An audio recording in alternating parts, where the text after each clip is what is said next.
Hello दोस्तों, Aaradhya race academy के YouTube channel में आप सभी का स्वागत है। दोस्तों, राजस्थान पुलिस कांस्टेबल भर्ती परीक्षा 2025 के नवीनतम पाठ्यक्रम के अनुसार मॉडल पेपर की टेस्ट सीरीज शुरू की गई थी, जिसमें अपने 4 मॉडल पेपर हैं वो कंप्लीट हो चुके हैं। आज अपना इसमें 5वां नंबर का मॉडल पेपर है। दोस्तों, कुल 150 प्रश्न इसमें शामिल किए गए हैं और हूबहू आपको ऐसा ही पेपर है वो परीक्षा में देखने को मिलेगा।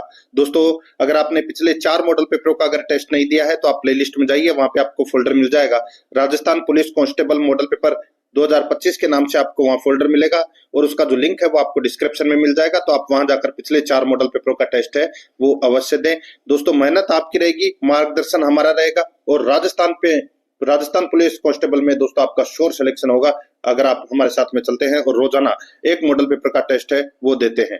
दोस्तों, आराध्या रेस एकेडमी के यूट्यूब चैनल को अगर आपने अभी तक सब्सक्राइब नहीं किया तो सब्सक्राइब जरूर करें, बेल आइकन को दबाएं, क्लास को लाइक और अपने दोस्तों के पास में शेयर जरूर करें। तो चलिए दोस्तों शुरू करते हैं आज का अपना मॉडल पेपर नंबर 5। देखिए, ये सिलेबस है अपना। भाग ए में 60 प्रश्न पूछे जाएंगे, जिसमें से 20 प्रश्न रीजनिंग के, 20 प्रश्न गणित के और 20 प्रश्न कंप्यूटर से संबंधित 60 प्रश्न पूछे जाएंगे। भाग बे के अंदर दोस्तों 45 प्रश्न पूछे जाएंगे, जिनमें देखिए सामान्य ज्ञान, सामान्य विज्ञान, महिला एवं बच्चों के अधिकारों से संबंधित, राजस्थान सरकार की योजनाओं से संबंधित ये प्रश्न होंगे। और भाग से के अंदर दोस्तों राजस्थान इतिहास, कला, संस्कृति, भूगोल, आर्थिक स्थिति, इससे संबंधित 45 प्रश्न होंगे। दोस्तों, यहाँ पर इस मॉडल पेपर के अंदर सबसे पहले अपन भाग से के 45 प्रश्न है वो पढ़ेंगे सिलेबस के अकॉर्डिंग।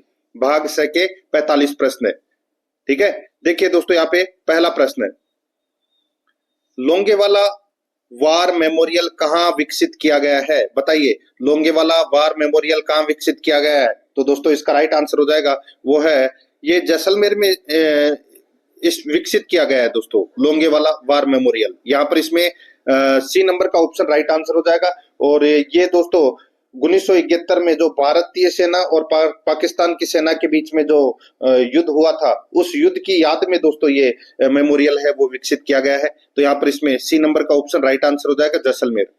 नेक्स्ट आगे देखिए, सेकंड नंबर प्रश्न है, बैराट प्राचीन भारत के किस जनपद की राजधानी थी? तो दोस्तों बताइए, बैराट है वो कौन से जनपद की राजधानी थी? तो यहाँ पर इसका राइट आंसर हो जाएगा वो है इसमें दोस्तों ये मत्स्य जनपद की राजधानी थी। यहाँ पर इसमें ए नंबर का जो ऑप्शन है वो इसका सही उत्तर हो जाएगा। नेक्स्ट आगे देखिए, 3 नंबर का प्रश्न है, राजस्थान के प्राचीन शहर शाकंभरी यानी कि अब सांबर को 7वीं शताब्दी में किस नामक चौहान राजा ने बसाया था? दोस्तों बताइए, शाकंभरी यानी कि सांबर को किसने बसाया था? तो यहाँ पर इसका जो सही उत्तर हो जाएगा वो है दोस्तों वासुदेव चौहान ने दोस्तों इसकी स्थापना की थी सांबर की। तो यहाँ पर इसमें ए नंबर का जो ऑप्शन है वो इसका सही उत्तर हो जाएगा। आगे देखिए दोस्तों, यहाँ पर इसमें 4 नंबर का प्रश्न है, महाराणा प्रताप का जन्म किस वर्ष हुआ था? दोस्तों महाराणा प्रताप का जो जन्म है ये 9 मई 1540 को हुआ था, 9 मई 1540 को। तो यहाँ पर इसमें ए नंबर का ऑप्शन सही उत्तर। नेक्स्ट है 5 नंबर का प्रश्न, इसमें देखिए, राजस्थान में 1857 के विद्रोह के प्रमुख केंद्र कौन कौन से थे? बताइए, 1857 के विद्रोह के प्रमुख केंद्र कौन कौन से थे? तो यहाँ पर इसका जो सही उत्तर हो जाएगा वो है, देखिए,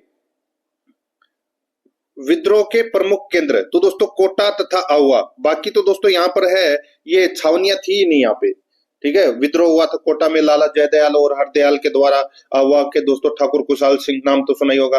तो यहाँ पर इसमें डी नंबर का जो ऑप्शन है वो इसका बिल्कुल सही उत्तर इसमें हो जाएगा। आगे देखिए दोस्तों, यहाँ पर इसमें 6 नंबर का प्रश्न है, डाबड़ा किसान आंदोलन जो डीडवाना में है, ठीक है, डाबड़ा किसान आंदोलन में 13 मार्च 1947 को कौन शहीद हुआ था? दोस्तों डाबड़ा किसान आंदोलन में कौन शहीद हुआ था? तो यहाँ पर इसका राइट आंसर हो जाएगा चुन्नीलाल शर्मा। दोस्तों चुन्नीलाल शर्मा है वो दोस्तों शहीद हुए थे। तो यहाँ पर इसमें राइट आंसर क्या हो जाएगा? ए नंबर का जो ऑप्शन है वो इसका बिल्कुल सही उत्तर इसमें हो जाएगा, ठीक है। आगे देखिए दोस्तों, यहाँ पर इसमें 7 नंबर का प्रश्न है, मेवाड़ प्रजामंडल के प्रथम अधिवेशन के अध्यक्ष कौन थे? देखिए, मेवाड़ प्रजामंडल की स्थापना माणिक्यलाल वर्मा ने की थी और इसके प्रथम अध्यक्ष थे बलवंत सिंह मेहता और उपाध्यक्ष थे भूरेलाल भैया। ये भी आपको इसमें याद रखना है। और महामंत्री बनाया गया था माणिक्यलाल वर्मा को। तो यहाँ पर इसका राइट आंसर हो जाएगा बी नंबर का जो ऑप्शन है वो सही उत्तर हो जाएगा, बलवंत सिंह मेहता। 8 नंबर का प्रश्न, इसमें देखिए, निम्न में से किसने माउंट आबू के राजस्थान में विलय में महत्वपूर्ण योगदान किया?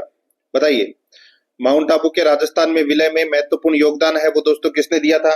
तो यहाँ पर इसका राइट आंसर हो जाएगा वो है दोस्तों गोकुल भाई भट्ट। तो यहाँ पर इसमें सी नंबर का जो ऑप्शन है वो इसका सही उत्तर हो जाएगा, गोकुलबाई भट्टे।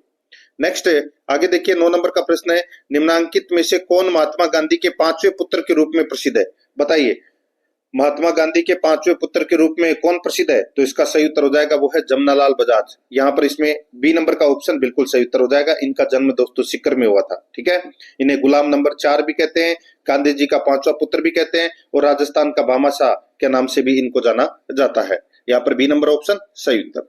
10 नंबर का प्रश्न इसमें देखिए, राजस्थान के किस गढ़ को धाराधार गढ़ के नाम से भी जाना जाता है? बताइए, कौन से गढ़ को धाराधार गढ़ के नाम से भी जाना जाता है? तो यहाँ पर इसका राइट आंसर हो जाएगा वो है दोस्तों चौमू के किले को, ठीक है, चौमू के किले को। और चौमू के किले को किस नाम से जाना जाता है? चौमुहा गढ़ के नाम से जाना जाता है। यहाँ पर इसमें डी नंबर का जो ऑप्शन है वो इसका राइट आंसर हो जाएगा। इस जो दुर्ग की नींव है वो दोस्तों ठाकुर करण सिंह ने रखी थी, ये आपको इसमें याद रखना है। यहाँ पर इसमें डी नंबर का ऑप्शन सही उत्तर। आगे देखिए 11 नंबर का प्रश्न है, संत पीपाजी का जन्म स्थान निम्नलिखित में से कौन सा है? दोस्तों संत पीपाजी का जन्म स्थान दोस्तों कौन सा है? देखिए, संत पीपा के बचपन का नाम था प्रताप सिंह, ठीक है। और दोस्तों ये गागरोन के राजा कड़ावा राव खींची के यहाँ दोस्तों इनका जन्म हुआ था। तो यहाँ पर इसका राइट आंसर हो जाएगा ए नंबर का जो ऑप्शन है वो इसका बिल्कुल सही उत्तर हो जाएगा।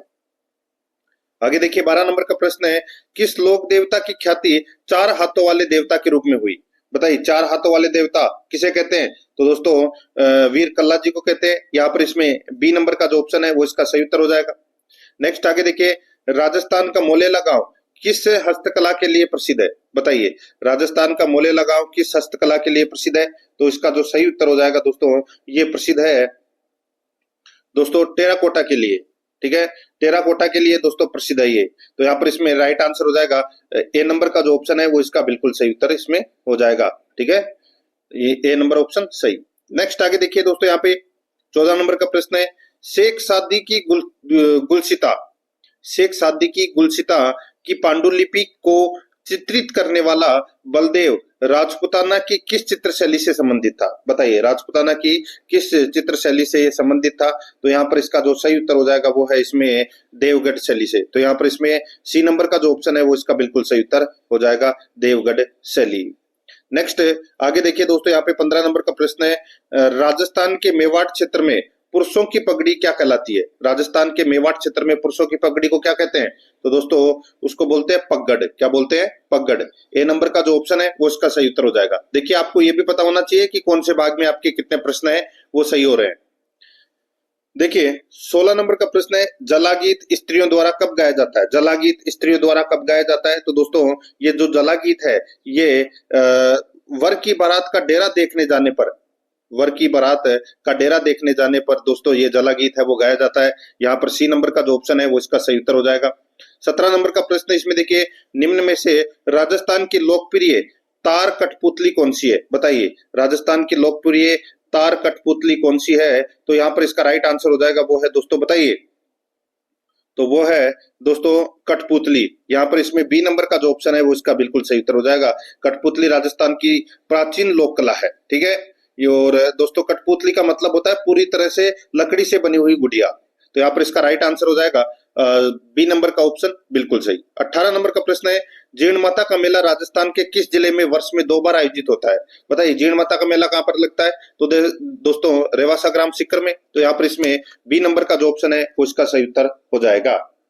नेक्स्ट आगे देखिए, यहाँ पे 19 नंबर का प्रश्न है, इसमें देखिए, निम्नलिखित में से कौन सा राजस्थान राज्य का एकमात्र विशेष रूप से कमजोर असुरक्षित जनजातीय समूह है? बताइए, विशेष रूप से कमजोर असुरक्षित जनजातीय समूह है कौन सा है? तो दोस्तों इसका राइट आंसर हो जाएगा वो है इसमें सहरिया जनजाति समूह, ठीक है। सहरिया जनजाति समूह का दोस्तों कहां पर पाया जाता है? तो ये दोस्तों 12 जिले के सहरिया, साबाद और किशनगंज तहसीलों में दोस्तों ये निवास करते हैं। तो यहाँ पर इसका राइट आंसर हो जाएगा दोस्तों बी नंबर का जो ऑप्शन है वो इसका सही उत्तर हो जाएगा, सहरिया। आगे देखिए 20 नंबर का प्रश्न है, गोडवाड़ी क्या है? बताइए, गोडवाड़ी क्या है? तो दोस्तों गोडवाड़ी है ये मारवाड़ी की उपबोली है, मारवाड़ी की उपबोली है। तो यहाँ पर इसमें राइट आंसर हो जाएगा ए नंबर का जो ऑप्शन है वो इसका सही उत्तर हो जाएगा। और ये बोली है ये दोस्तों पाली जिले में बोली जाती है अधिकतर। आगे देखिए यहाँ पे 21 नंबर का प्रश्न है, निम्नलिखित में से कौन सा ग्रंथ या लेखक सुमेलित नहीं है? कौन सा ग्रंथ या लेखक सुमेलित नहीं है? यहाँ पर देखिए एकलिंग महाकाव्य की जो रचना है वो महाराणा कुंभा ने की थी, बिल्कुल सही बात है। प्रबंध चिंतामणि ग्रंथ की रचना है वो दोस्तों मेरु तुंगाचार्य ने की थी, दोस्तों बिल्कुल सही है। हमीर महाकाव्य ग्रंथ की रचना नयन चंद्र सूर्य ने की थी, तो दोस्तों बिल्कुल सही है। प्रबंध कोश की जो रचना है यहाँ पे हरिसेन दे रखा है, गलत हो जाएगा। दोस्तों प्रबंध कोश संस्कृत भाषा का ग्रंथ है और ये राजशेखर सूरी द्वारा लिखा गया था, राजशेखर सूरी द्वारा ये लिखा गया था। तो यहाँ पर इसमें राइट आंसर क्या हो जाएगा? डी नंबर का जो ऑप्शन है वो इसका सही उत्तर हो जाएगा। आगे देखिए 22 नंबर का प्रश्न है, राजस्थान की स्थलीय सीमा कितने जिलों को स्पर्श करती है? राजस्थान की स्थलीय सीमा कितने जिलों को स्पर्श करती है? तो दोस्तों 5 जिलों को स्पर्श करती है। कौन कौन से हैं? पंजाब, हरियाणा, उत्तर प्रदेश, मध्य प्रदेश और गुजरात। ठीक है, राइट आंसर हो जाएगा यहाँ पे डी नंबर का जो ऑप्शन है उसका सही उत्तर हो जाएगा। आगे देखिए 23 नंबर का प्रश्न है, राजस्थान के उस भौतिक स्वरूप का नाम क्या है जो थार के रेगिस्तान को चंबल की घाटी से अलग करता है? बताइए उस भौतिक स्वरूप का नाम क्या है जो थार रेगिस्तान को चंबल की घाटी से अलग करता है? तो यहाँ पर इसका जो राइट आंसर हो जाएगा वो है दोस्तों अरावली पर्वत श्रेणी। यहाँ पर डी नंबर का जो ऑप्शन है वो इसका सही उत्तर हो जाएगा, अरावली पर्वत श्रेणी। 24 नंबर का प्रश्न इसमें देखिए, निम्न में से कौन सी नदी कामधेनु नदी भी कहलाती है? बताइए किस नदी का उपनाम कामधेनु नदी है? तो यहाँ पर इसका राइट आंसर हो जाएगा चंबल नदी। यहाँ पर इसमें बी नंबर का ऑप्शन बिल्कुल सही, चंबल नदी का दोस्तों चर्मणवती नाम है, कामधेनु भी है, सदावाहिनी भी है और मालव गंगा भी है। तो यहाँ पर इसमें राइट आंसर हो जाएगा बी नंबर ऑप्शन सही उत्तर। आगे देखिए 25 नंबर का प्रश्न है, निम्नलिखित में से किस झील का निर्माण गोमती नदी पर बांध बनाकर किया गया? तो दोस्तों बताइए किस झील का निर्माण गोमती नदी पर बांध बनाकर किया गया? तो इसका राइट आंसर हो जाएगा वो है दोस्तों जयसमंद झील। तो यहाँ पर इसमें डी नंबर का जो ऑप्शन है वो इसका सही उत्तर हो जाएगा। 26 नंबर का प्रश्न है, अमेरिकन भूगोलवेता थॉर्नवेट के अनुसार राजस्थान का सबसे बड़ा जलवायु प्रदेश कौन सा है? तो दोस्तों सबसे बड़ा जलवायु प्रदेश है वो कौन सा है? तो वो है DAW। ये सबसे बड़ा जलवायु प्रदेश है दोस्तों थॉर्नवेट के जलवायु वर्गीकरण के अनुसार। बी नंबर का जो ऑप्शन है वो इसका बिल्कुल सही उत्तर इसमें हो जाएगा। इसमें दोस्तों अलवर, भरतपुर, करौली, धौलपुर, दौसा, जयपुर, सवाईमाधोपुर, उदयपुर, राजसमंद ये जिले दोस्तों इसके अंतर्गत आते हैं। बी नंबर ऑप्शन सही उत्तर। आगे देखिए राजस्थान में मूंगफली की फसल के उत्पादन के लिए सर्वश्रेष्ठ मृदा कौन सी है? बताइए मूंगफली के उत्पादन के लिए दोस्तों सर्वश्रेष्ठ मृदा कौन सी है? तो वो है दोस्तों पीली मृदा। यहाँ पर इसमें बी नंबर का जो ऑप्शन है वो इसका सही उत्तर हो जाएगा, पीली मृदा। नेक्स्ट आगे देखिए 28 नंबर का प्रश्न है, उष्ण कटिबंधीय कांटेदार वनों से संबंधित जिला नहीं है। उष्ण कटिबंधीय कांटेदार वनों से संबंधित जिला कौन सा नहीं है ये पूछा है। तो दोस्तों इसमें देखिए पाली है, बाड़मेर है, जोधपुर है, लेकिन सिरोही है वो नहीं है। राइट आंसर हो जाएगा यहाँ पे बी नंबर का जो ऑप्शन है वो इसका सही उत्तर हो जाएगा। नेक्स्ट आगे देखिए सूची फर्स्ट को सूची सेकंड से सुमेलित करना है। सूची फर्स्ट में वन्य जीव अभ्यारण्य है और सूची सेकंड में जिला है। दोस्तों यहाँ पर देखिए फुलवारी की नाल अभ्यारण्य कहाँ पर है? तो दोस्तों ये उदयपुर में है। शेरगढ़ वन्य जीव अभ्यारण्य दोस्तों कहाँ पर है? तो दोस्तों ये बारां में है। और बंद बारेठा वन्य जीव अभ्यारण्य कहाँ पर है? तो दोस्तों ये भरतपुर में है। और ताल छापर वन्य जीव अभ्यारण्य ये चूरू में है। तो यहाँ पर इसका राइट आंसर क्या हो जाएगा? देखिए 2 3 1 4 2 3 1 4 कौन से ऑप्शन में है? तो यहाँ पर देखिए ए नंबर का जो ऑप्शन है वो इसका बिल्कुल सही उत्तर हो जाएगा। आगे देखिए 30 नंबर प्रश्न है, राष्ट्रीय बीजीय मसाला अनुसंधान केंद्र कहाँ पर स्थित है? तो दोस्तों ये बीजीय मसाला अनुसंधान केंद्र है ये तबीजी अजमेर में स्थित है। ठीक है, राइट आंसर हो जाएगा यहाँ पे ए नंबर का ऑप्शन बिल्कुल सही उत्तर हो जाएगा। आगे देखिए 31 नंबर का प्रश्न है, निम्नलिखित में से पश्चिमी राजस्थान में सिंचाई हेतु किस नहर परियोजना का विकास किया गया है? निम्नलिखित में से पश्चिमी राजस्थान में सिंचाई हेतु किस नहर परियोजना का विकास किया गया है? तो यहाँ पर इसका राइट आंसर हो जाएगा वो है दोस्तों इसमें बताइए। तो इसका जो सही उत्तर हो जाएगा वो है दोस्तों इसमें दोस्तों इंदिरा गांधी नहर परियोजना का। तो यहाँ पर इसका राइट आंसर हो जाएगा ए नंबर का ऑप्शन बिल्कुल सही, इंदिरा गांधी नहर परियोजना। नेक्स्ट आगे देखिए यहाँ पे 32 नंबर का प्रश्न है, सूची फर्स्ट को सूची सेकंड से सुमेलित करना है। सूची फर्स्ट में दोस्तों पशु है और सूची सेकंड में नस्ल है। देखिए यहाँ पर मैं आपको बताऊं ऊंट की कौन सी नस्ल है? तो दोस्तों ऊंट की नस्ल है वो कौन सी है? तो वो है बीकानेरी। बीकानेरी है वो ऊंट की नस्ल है। भेड़ की नस्ल कौन सी है? तो दोस्तों भेड़ की नस्ल है वो मगरा है।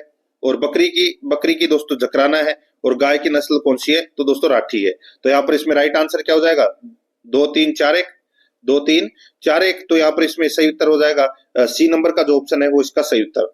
नेक्स्ट है, आगे देखिए 33 नंबर का प्रश्न है, राजस्थान का वह राष्ट्रीय जलमार्ग जो एक ही जिले में सीमित है। राजस्थान का वह राष्ट्रीय जलमार्ग जो एक ही जिले में सीमित है, तो वो है दोस्तों इसमें बताइए कौन सा। तो इसका सही उत्तर हो जाएगा वो है 44। कौन सा दोस्तों? 44। तो यहाँ पर इसमें वह राष्ट्रीय राजमार्ग, ठीक है, जलमार्ग नहीं, राजमार्ग, एनएच के बारे में पूछा गया है।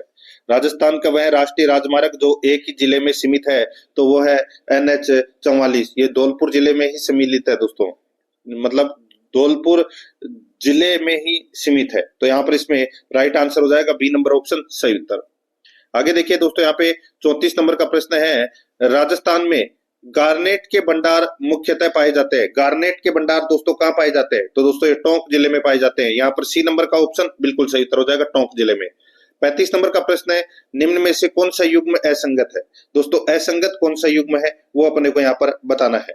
यहाँ पर देखिए दोस्तों, पशु पक्षियों का सेट जयपुर, पशु पक्षियों का सेट जयपुर, रेजी दोस्तों चक, रमकड़ा उद्योग काकरोली, ये गलत हो जाएगा दोस्तों। रमकड़ा उद्योग है ये डूंगरपुर जिले के गलियाकोट शहर से संबंध रखता है, ठीक है। और पत्थर की मूर्तियां जयपुर से संबंधित है, बिल्कुल सही है। यहाँ पर इसमें सी नंबर का जो ऑप्शन है वो इसका सही उत्तर हो जाएगा। आगे देखिए 36 नंबर का प्रश्न है, राजस्थान में निजी क्षेत्र की प्रथम पवन ऊर्जा परियोजना स्थित है। राजस्थान में निजी क्षेत्र की प्रथम पवन ऊर्जा परियोजना स्थित है, तो दोस्तों ये कहां पर स्थित है बताइए। तो इसका जो सही उत्तर हो जाएगा वो है दोस्तों इसमें बड़ा बाग जैसलमेर में, बड़ा बाग जैसलमेर में। तो यहाँ पर इसमें ए नंबर का ऑप्शन सही उत्तर। नेक्स्ट है, आगे देखिए यहाँ पे 37 नंबर का प्रश्न है, राजस्थान के निम्नलिखित जिलों में से किसका जनसंख्या घनत्व न्यूनतम है? बताइए कौन से जिले का जनसंख्या घनत्व न्यूनतम है? तो दोस्तों मैं आपको बताऊं, यहाँ पर देखिए श्री गंगानगर जिले का जो जनसंख्या घनत्व है वो है दोस्तों 179। कितना है? 179। पाली जिले का जनसंख्या घनत्व है 164 और चूरू जिले का है दोस्तों 147 और जालोर जिले का है दोस्तों 172, ठीक है, ये जनसंख्या घनत्व है। तो दोस्तों वैसे तो सबसे कम जनसंख्या घनत्व है वो 17 व्यक्ति प्रति वर्ग किलोमीटर में निवास करते हैं जैसलमेर में। उसके बाद में बीकानेर का नंबर आता है जिसमें 78 व्यक्ति है। उसके बाद में दोस्तों बाड़मेर का नंबर आता है जिसमें 92 व्यक्ति है। यहाँ पर ऑप्शनों के अनुसार पूछा गया है, तो यहाँ पर चूरू इसका राइट आंसर हो जाएगा। चूरू का जनघनत्व है वो दोस्तों 147 है। यहाँ पर सी नंबर का ऑप्शन बिल्कुल सही उत्तर हो जाएगा। आगे देखिए 38 नंबर का प्रश्न है, प्राचीन पांडुपोल मंदिर किस जिले में स्थित है? प्राचीन पांडुपोल मंदिर किस जिले में है? तो ये राइट आंसर हो जाएगा दोस्तों इसका अलवर जिले में है ये। यहाँ पर इसमें सी नंबर का ऑप्शन बिल्कुल सही। 39 नंबर का प्रश्न है, निम्नलिखित में से कौन सा अधिकार राज्यपाल का नहीं है? बताइए कौन सा अधिकार राज्यपाल का नहीं है? तो दोस्तों यहाँ पर आप देख सकते हैं, देखिए मुख्यमंत्री की नियुक्ति करता है राज्यपाल, बिल्कुल सही है। मुख्यमंत्री की सलाह से अन्य मंत्रियों की नियुक्ति भी करता है राज्यपाल, बिल्कुल सही बात है। राज्य की कार्यपालिका की शक्ति सीमा में किसी भी सिद्ध दोष व्यक्ति के दंड को क्षमा करना, ये भी दोस्तों राज्यपाल का अधिकार है। यहाँ पर देखिए उच्च न्यायालय के न्यायाधीशों की नियुक्ति करना ये राज्यपाल का अधिकार नहीं है दोस्तों, ये राष्ट्रपति का अधिकार है, ठीक है। तो दोस्तों उच्च न्यायालय के न्यायाधीशों की नियुक्ति राष्ट्रपति करता है, राज्यपाल नहीं। तो यहाँ पर इसमें डी नंबर का ऑप्शन बिल्कुल सही उत्तर हो जाएगा। आगे देखिए 40 नंबर का प्रश्न है, राज्य के मानव अधिकार आयोग के अध्यक्ष के अलावा अन्य कितने सदस्य हो सकते हैं? बताइए। तो दोस्तों राज्य के मानव अधिकार आयोग में अध्यक्ष के अलावा कितने सदस्य हो सकते हैं? तो यहाँ पर इसका राइट आंसर हो जाएगा दोस्तों वो है अध्यक्ष के अलावा 2 सदस्य हो सकते हैं दोस्तों। यहाँ पर इसमें ए नंबर का ऑप्शन बिल्कुल सही उत्तर हो जाएगा, 1 अध्यक्ष और 2 सदस्य का प्रावधान किया गया है। नेक्स्ट आगे देखिए 41 नंबर प्रश्न है, राजस्थान की प्रथम निर्वाचित लोकतांत्रिक सरकार का गठन हुआ। राजस्थान की प्रथम निर्वाचित लोकतांत्रिक सरकार का गठन हुआ, तो दोस्तों ये गठन कब हुआ? तो इसका सही उत्तर हो जाएगा वो है दोस्तों, ये गठन हुआ था, बताइए। तो ये 3 मार्च 1952 को 3 मार्च दोस्तों 1952 को प्रथम निर्वाचित लोकतांत्रिक सरकार का गठन हुआ था। तो यहाँ पर इसमें सी नंबर का ऑप्शन बिल्कुल सही उत्तर हो जाएगा, याद रखना। आगे देखिए दोस्तों यहाँ पे इसमें 42 नंबर का प्रश्न है, राज्य मंत्री परिषद सामूहिक रूप से उत्तरदायी है। राज्य मंत्री परिषद सामूहिक रूप से उत्तरदायी है, तो दोस्तों किसके प्रति उत्तरदायी है? तो यहाँ पर इसका सही उत्तर हो जाएगा दोस्तों, ये उत्तरदायी है विधानसभा के प्रति, सामूहिक रूप से उत्तरदायी है। राइट आंसर हो जाएगा यहाँ पे ए नंबर का ऑप्शन, बिल्कुल सही। नेक्स्ट आगे देखिए दोस्तों, यहाँ पर इसमें 43 नंबर का प्रश्न है, ग्राम पंचायत का सचिव होता है, बताइए ग्राम पंचायत का सचिव कौन होता है? राइट आंसर हो जाएगा दोस्तों ग्राम सेवक, यानी कि ग्राम विकास अधिकारी। तो यहाँ पर इसका राइट आंसर हो जाएगा दोस्तों डी नंबर का जो ऑप्शन है वो इसका सही उत्तर हो जाएगा, ग्राम सेवक। नेक्स्ट आगे देखिए 44 नंबर प्रश्न है, किस अधिनियम के अंतर्गत न्यायाधीशों के महाभियोग की प्रक्रिया दी गई है? किस अधिनियम के अंतर्गत है न्यायाधीशों के महाभियोग की प्रक्रिया दी गई है? तो यहाँ पर इसका जो सही उत्तर हो जाएगा वो है दोस्तों, बताइए। तो दोस्तों वो अधिनियम है न्यायाधीश जांच अधिनियम 1968। न्यायाधीश जांच अधिनियम 1968 के अंतर्गत दोस्तों न्यायाधीशों के महाभियोग की प्रक्रिया दी गई है। तो यहाँ पर इसमें सी नंबर का ऑप्शन बिल्कुल सही उत्तर हो जाएगा। आगे देखिए 45 नंबर का प्रश्न है, राजस्थान में जिला स्तर पर किशोर न्याय बच्चों को देखरेख और संरक्षण से संबंधित मामलों की सुनवाई के लिए कौन सा बोर्ड समिति गठित की गई है? तो दोस्तों इसका राइट आंसर हो जाएगा वो है किशोर न्याय बोर्ड, किशोर न्याय बोर्ड। तो यहाँ पर इसमें सी नंबर ऑप्शन बिल्कुल सही उत्तर हो जाएगा। अब दोस्तों अपन देखिए भाग से संबंधित तो अपन ने 45 प्रश्न है वो पढ़ लिए हैं। अब अपन भाग ब में 45 प्रश्न है वो पढ़ेंगे सिलेबस के अकॉर्डिंग, ठीक है। भाग 2 ब 45 प्रश्न है, ठीक है। 46 नंबर का प्रश्न है, इसमें देखिए दोस्तों, अगुलहास धारा कौन से महासागर में प्रवाहित होती है? बताइए अगुलहास धारा कौन से महासागर में प्रवाहित होती है? तो दोस्तों इसका जो सही उत्तर हो जाएगा, ये प्रवाहित होती है दोस्तों हिंद महासागर में। यहाँ पर इसमें डी नंबर का जो ऑप्शन है वो इसका सही उत्तर हो जाएगा, याद रखना, ठीक है। और ये गर्म जल धारा है। आगे देखिए 47 नंबर का प्रश्न है, थेरी गाथा के संबंध में कौन सा कथन सत्य है? दोस्तों थेरी गाथा के संबंध में कौन सा कथन सत्य है वो दोस्तों अपने को यहाँ पर क्या करना है, बताना है। दोस्तों यहाँ पर आप देख सकते हैं, इसमें देखिए यह सुत्त पिटक का हिस्सा है। तो दोस्तों यह सुत्त पिटक का क्या है, हिस्सा है, बिल्कुल सही बात है। आगे देखिए इसमें भिखुनियों द्वारा रचित छंदों का संकलन किया गया है। तो दोस्तों बिल्कुल सही बात है, यह विनय पिटक का हिस्सा है। तो दोस्तों ये देखिए ये गलत हो जाएगा। पहला नंबर का ऑप्शन देखिए यह सुत्त पिटक का हिस्सा है। तो दोस्तों ये तीसरा नंबर का अपना इसमें क्या हो जाएगा, गलत हो जाएगा दोस्तों।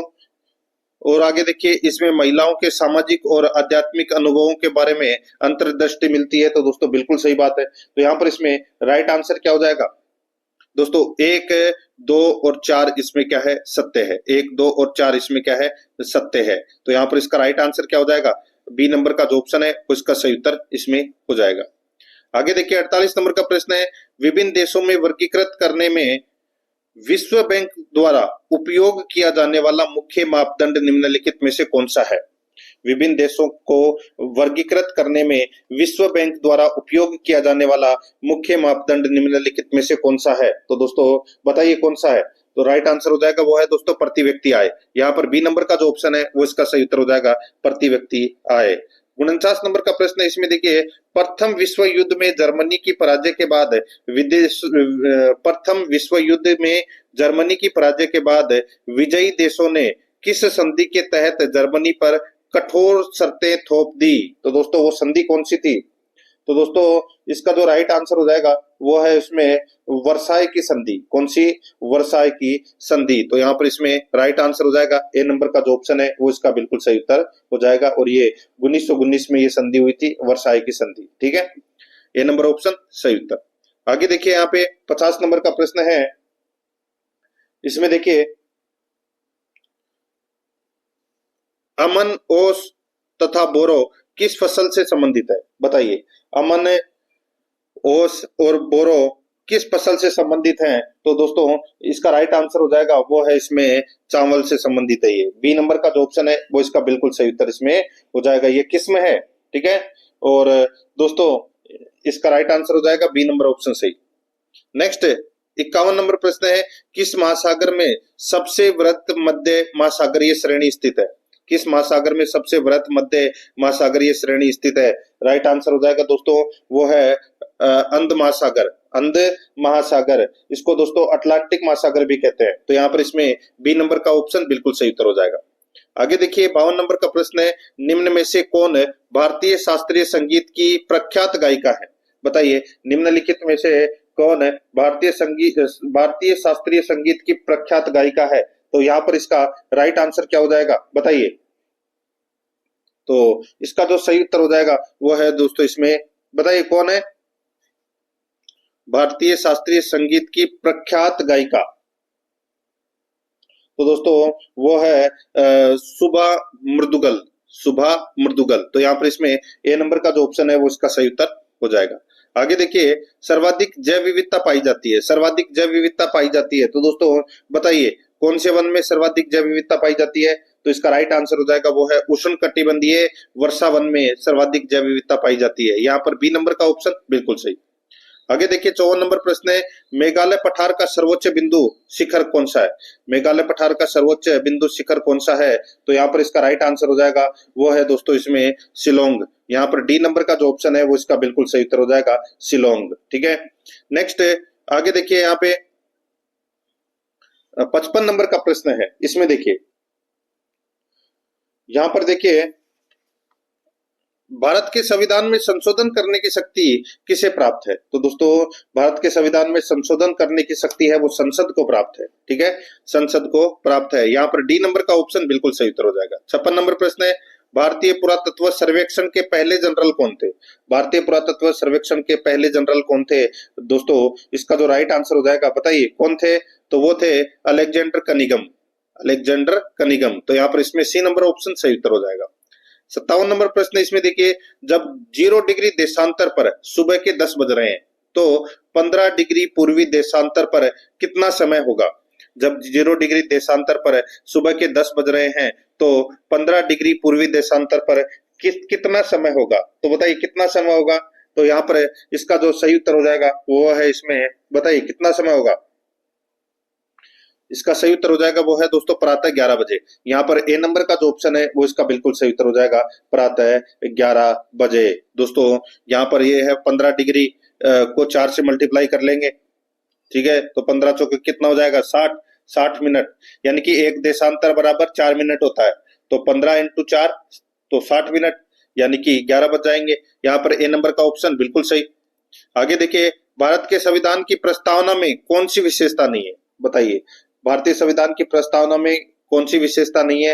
तो दोस्तों यहाँ पर देखिए पंथ निरपेक्षता है, राजनीतिक न्याय है, प्रतिष्ठा की समानता है, संघीय शासन है, वो नहीं है, ये विशेषता नहीं है। यहाँ पर इसमें बी नंबर का जो ऑप्शन है वो इसका बिल्कुल सही उत्तर हो जाएगा।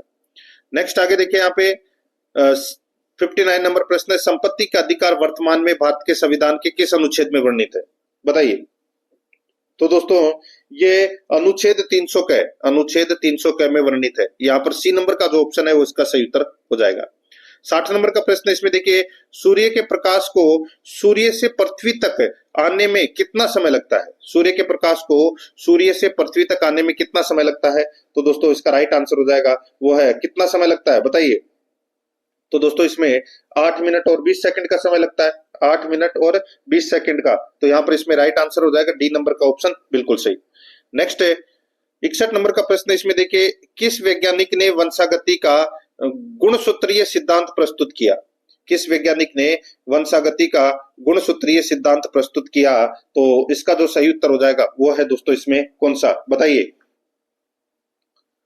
तो दोस्तों इसका जो सही उत्तर हो जाएगा वो है सटन ने। किसने? दोस्तों वंशागति का गुणसूत्रीय सिद्धांत है वो सटन ने दिया था, ये आपको इसमें याद रखना, सटन। ठीक है, डी नंबर ऑप्शन बिल्कुल सही। आगे देखिए 62 नंबर का प्रश्न है, कौन सा भोजन समूह है किलो कैलोरी प्रति ग्राम आधार पर ऊर्जा प्रचुरतम है? कौन सा भोजन समूह है किलो कैलोरी प्रति ग्राम आधार पर ऊर्जा प्रचुरतम है? तो यहाँ पर इसका जो सही उत्तर हो जाएगा वो है दोस्तों इसमें तेल व वसा एवं दृढ़ फल व तिलहन। तो यहाँ पर इसमें डी नंबर का जो ऑप्शन है वो इसका सही उत्तर इसमें हो जाएगा। ठीक है, आगे देखिए दोस्तों यहाँ पर इसमें 63 नंबर का प्रश्न है, निम्न में किसमें प्रचुर मात्रा में सफेद फाइबर पाए जाते हैं? बताइए किसमें प्रचुर मात्रा में सफेद फाइबर पाए जाते हैं। इसका जो सही उत्तर हो जाएगा वो है इसमें दोस्तों शिराओं में। किसमें? शिराओं में प्रचुर मात्रा में सफेद फाइबर पाए जाते हैं। बी नंबर का ऑप्शन बिल्कुल सही। 64 नंबर का प्रश्न इसमें देखिए, जब एन प्रतिरोध प्रत्येक का मान है को समांतर क्रम में जोड़ा जाता है तब परिणामी प्रतिरोध का मान x है। जब यही एन प्रतिरोधों को श्रेणी क्रम में जोड़ा जाए तो कुल प्रतिरोध होगा। जब एन प्रतिरोध प्रत्येक का मान है तो समांतर क्रम में जोड़ा जाता है तब परिणामी प्रतिरोध का मान x है। जब यही एन प्रतिरोधों को श्रेणी क्रम में जोड़ा जाए तो कुल प्रतिरोध होगा। तो दोस्तों यहाँ पे कुल प्रतिरोध रोध होगा। यहाँ पे देखिए एन स्क्वायर एक्स, दोस्तों एन स्क्वायर एक्स, तो यहाँ पर इसमें राइट आंसर हो जाएगा डी नंबर का जो ऑप्शन है वो इसका बिल्कुल सही उत्तर हो जाएगा, एन स्क्वायर एक्स। ठीक है, आगे देखिए यहाँ पे 65 नंबर का प्रश्न है, स्थिति या आकृति में हुए परिवर्तन के कारण एक वस्तु में निहित ऊर्जा को कहा जाता है। स्थिति या आकृति में हुए परिवर्तन के कारण एक वस्तु में निहित ऊर्जा को कहा जाता है। तो दोस्तों क्या कहा जाता है? तो दोस्तों उसको कहा जाता है स्थितिज ऊर्जा। क्या कहा जाता है? स्थितिज ऊर्जा। तो यहाँ पर डी नंबर का जो ऑप्शन है वो इसका बिल्कुल सही उत्तर हो जाएगा, स्थितिज ऊर्जा।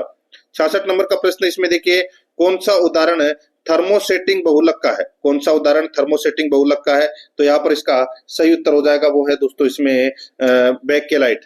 क्या हो जाएगा? बेकेलाइट। यहाँ पर सी नंबर का ऑप्शन बिल्कुल सही, बेकेलाइट। 67 नंबर का प्रश्न इसमें देखिए, तत्वों को उनके परमाणु द्रव्यमान के आधार पर वर्गीकृत करने का श्रेय किसे जाता है? तत्वों को उनके परमाणु द्रव्यमान के आधार पर वर्गीकृत करने का श्रेय किसे जाता है? तो दोस्तों इसका राइट आंसर हो जाएगा किसे जाता है? तो इसका जो सही उत्तर हो जाएगा वो है दमित्री मेंडेलीव। Dmitry Mendeleev. तो यहाँ पर इसमें ए नंबर का जो ऑप्शन है वो उसका सही उत्तर हो जाएगा दमित्री मेंडेलीव। आगे देखिए 68 नंबर का प्रश्न है, एल्यूमिनियम सल्फेट का रासायनिक सूत्र है। एल्यूमिनियम सल्फेट का रासायनिक सूत्र क्या है? तो दोस्तों इसका राइट आंसर हो जाएगा Al2SO4 3। ठीक है, Al2SO4 3। यहाँ पर इसमें दोस्तों कौन से ऑप्शन में? यहाँ पर देखिए Al2SO4 3 है, 4 नहीं आएगा इसमें। ठीक है, यहाँ पर सी नंबर का जो ऑप्शन है वो इसका बिल्कुल सही उत्तर इसमें हो जाएगा। यह एक अकार्बनिक यौगिक है जो जल में विलय है। तो यहाँ पर इसमें सी नंबर ऑप्शन सही। 69 नंबर का प्रश्न इसमें देखिए, निम्नलिखित किस पदार्थ में यदि कुछ बूंद साद्रित सल्फ्यूरिक एसिड डाल दिया जाए तो वह काला हो जाता है? बताइए, निम्नलिखित किस पदार्थ में यदि कुछ बूंद साद्रित सल्फ्यूरिक एसिड डाल दिया जाए तो वह काला हो जाता है? तो दोस्तों तो वह काला हो जाता है। तो इसका राइट आंसर हो जाएगा वो है दोस्तों इसमें कौन सा? बताइए। तो दोस्तों इसका सही उत्तर हो जाएगा वो है इसमें, बताइए। तो दोस्तों खाद्य लवण। क्या हो जाएगा? खाद्य लवण। तो यहाँ पर इसका राइट आंसर हो जाएगा सी नंबर का जो ऑप्शन है वो इसका बिल्कुल सही उत्तर हो जाएगा। क्या हो जाएगा दोस्तों? यहाँ पर खाद्य लवण इसका सही उत्तर हो जाएगा। ठीक है, नहीं नहीं नहीं नहीं, खाद्य लवण नहीं होगा दोस्तों। निम्नलिखित में से किस पदार्थ में यदि कुछ बूंद साद्रित सल्फ्यूरिक एसिड डाल दिया जाए तो वह काला हो जाता है? तो दोस्तों इसका राइट आंसर हो जाएगा वो है इसमें शर्करा। शर्करा इसका सही उत्तर हो जाएगा दोस्तों। यहाँ पर बी नंबर ऑप्शन बिल्कुल सही उत्तर हो जाएगा। दोस्तों देखिए, शर्करा में कुछ बूंद साद्रित सल्फ्यूरिक एसिड डाल दिया जाए तो वह दोस्तों पहले यह हल्का भूरा होता है और फिर ये काले रंग में परिवर्तित हो जाता है। तो यहाँ पर इसका राइट आंसर क्या हो जाएगा दोस्तों? बी नंबर का ऑप्शन बिल्कुल सही उत्तर हो जाएगा। आगे देखिए, निम्न में से कौन सी अधातु बहुपरमाण्विक है? बताइए, कौन सी अधातु बहुपरमाण्विक है? तो इसका सही उत्तर हो जाएगा वो है दोस्तों यहाँ पर इसमें सल्फर। सी नंबर का जो ऑप्शन है वो इसका सही उत्तर हो जाएगा। और दोस्तों आप सभी को पता होगा इसका प्रतीक चिन्ह कौन सा है? एस, और परमाणु संख्या कितनी है? 16। ठीक है, यहाँ पर सी नंबर ऑप्शन सही। आगे देखिए 71 नंबर का प्रश्न है, प्रवाह पोर्टल किस संस्था द्वारा शुरू किया गया है? प्रवाह पोर्टल किस संस्था द्वारा शुरू किया गया है?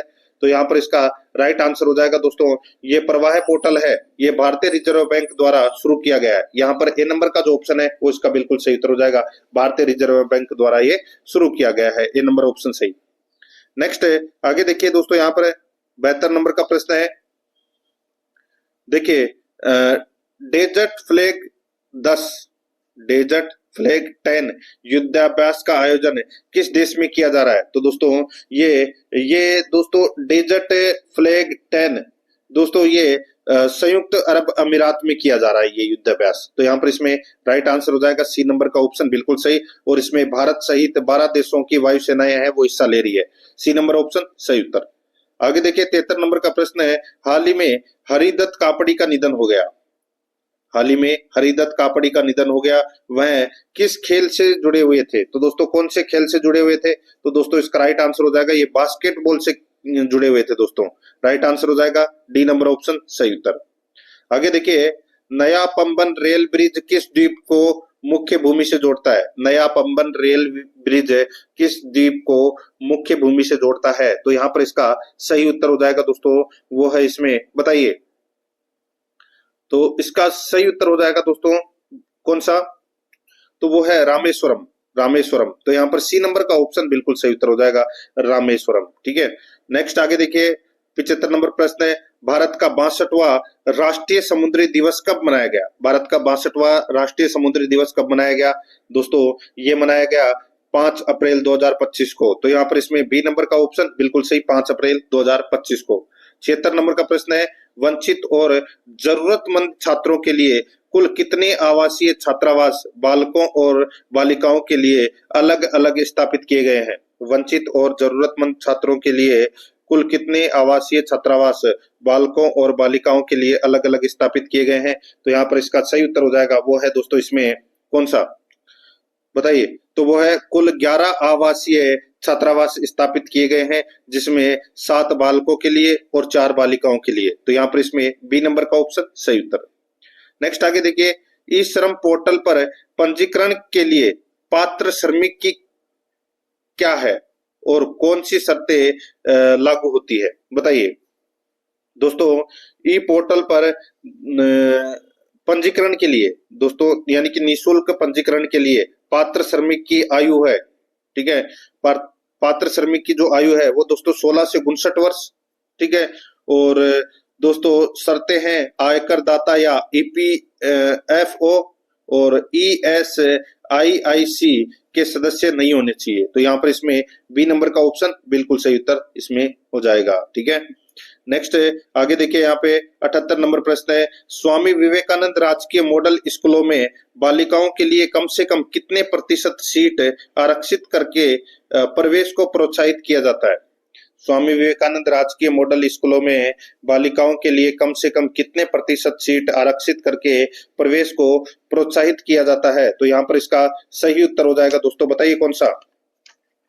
तो वो है इसमें 55%। तो यहाँ पर इसमें 55% सीट आरक्षित करके प्रवेश को प्रोत्साहित किया जाता है। यहाँ पर इसमें डी नंबर का जो ऑप्शन है वो इसका सही उत्तर हो जाएगा। आगे देखिए यहाँ पे 79 नंबर का प्रश्न है, मुख्यमंत्री आयुष्मान आरोग्य योजना में 25 लाख के कुल कैशलेस कवर का विभाजन बीमा मोड और ट्रस्ट मोड में किस प्रकार है? बताइए। मुख्यमंत्री आयुष्मान आरोग्य योजना में 25 लाख के कुल कैशलेस कवर का विभाजन बीमा मोड और ट्रस्ट मोड में किस प्रकार है? तो यहाँ पर इसका सही उत्तर हो जाएगा वो है दोस्तों इसमें कौन सा? बताइए। तो दोस्तों वो है इसमें देखिए इसमें 5 लाख रुपए का बीमा मोड में और 20 लाख रुपए ट्रस्ट मोड में होते हैं, ठीक है। तो यहाँ पर इसमें बी नंबर का जो ऑप्शन है वो इसका बिल्कुल सही उत्तर हो जाएगा। आगे देखिए 80 नंबर का प्रश्न है, देवनारायण छात्रा स्कूटी वितरण एवं प्रोत्साहन योजना शुरू करने का मुख्य उद्देश्य क्या है? बताइए।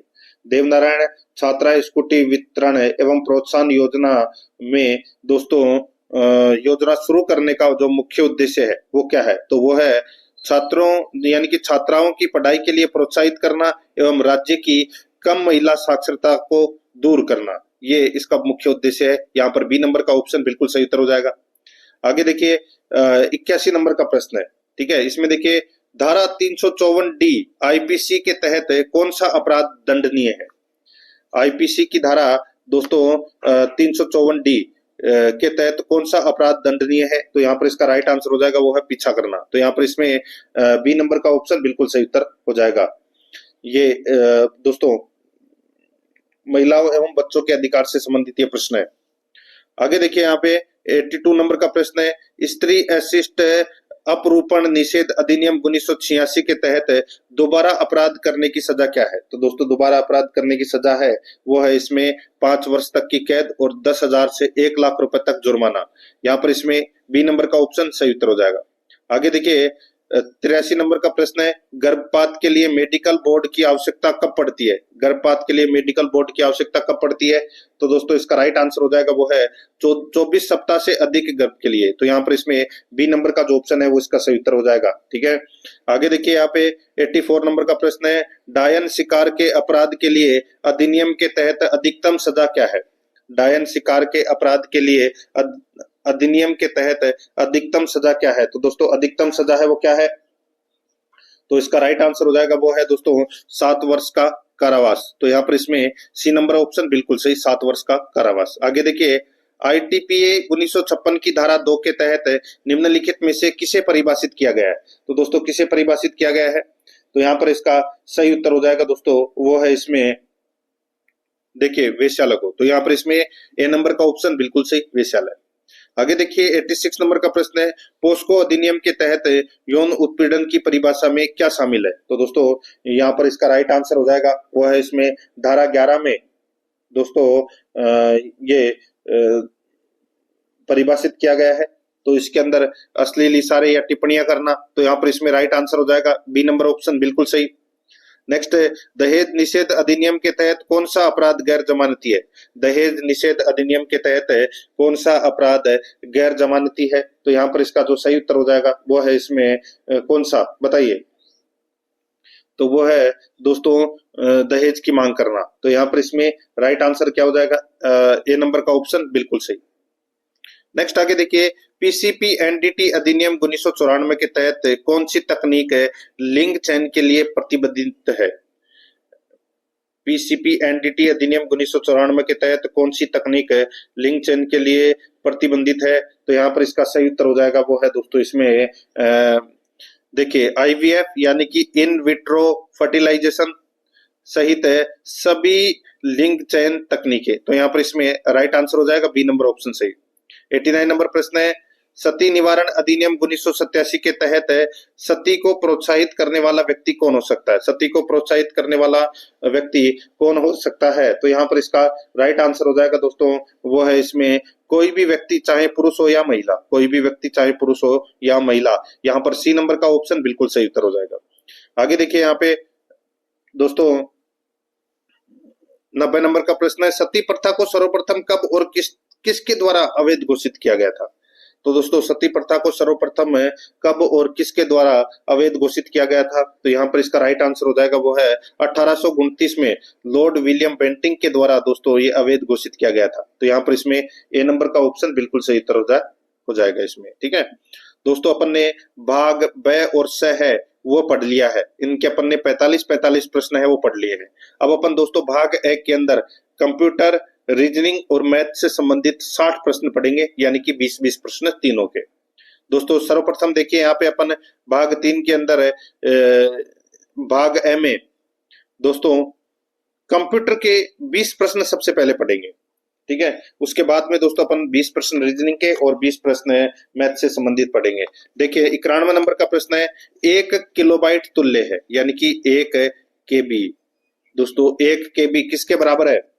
तो इसका जो राइट आंसर हो जाएगा दोस्तों 1 केबी है ये 1024 बाइट के बराबर है, 1024 बाइट के बराबर। तो यहाँ पर इसमें राइट आंसर क्या हो जाएगा दोस्तों? यहाँ पे तो ऑप्शन में दे नहीं रखा, तो यहाँ पर इसका राइट आंसर हो जाएगा उपरोक्त में से कोई नहीं। ठीक है, कितना हो जाएगा? 1024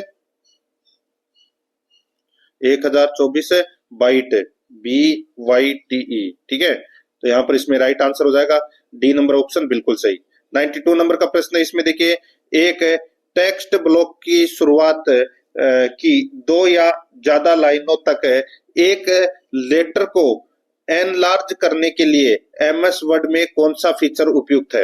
एक टेक्स्ट ब्लॉक की शुरुआत की 2 या ज्यादा लाइनों तक एक लेटर को एनलार्ज करने के लिए MS वर्ड में कौन सा फीचर उपयुक्त है? तो बताइए कौन सा फीचर उपयुक्त है? तो यहाँ पर इसका राइट आंसर हो जाएगा वो है इसमें दोस्तों ड्रॉप कैप।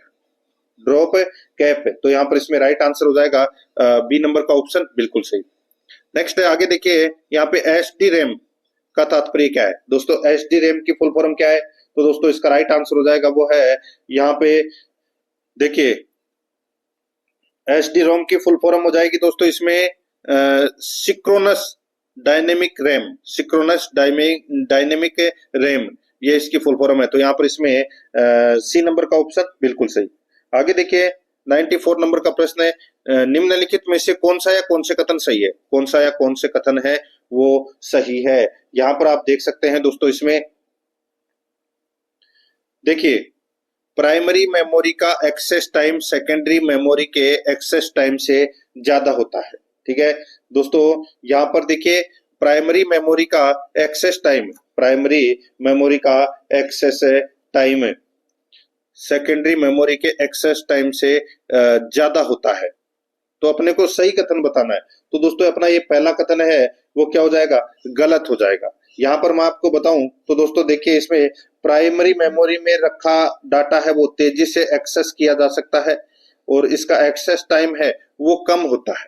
क्या होता है? कम होता है। यहाँ पर ये गलत दे रखा है। ठीक है, आगे देखिए समान संग्रहण क्षमता के लिए डी रैम एस रैम की तुलना में सस्ती है। तो दोस्तों बिल्कुल सही बात है। तो यहाँ पर दूसरा नंबर का कथन है वो दोस्तों अपना क्या है? सत्य है। तो यहाँ पर इसका राइट आंसर क्या हो जाएगा? डी नंबर का ऑप्शन बिल्कुल सही, केवल सेकंड इसमें सत्य है।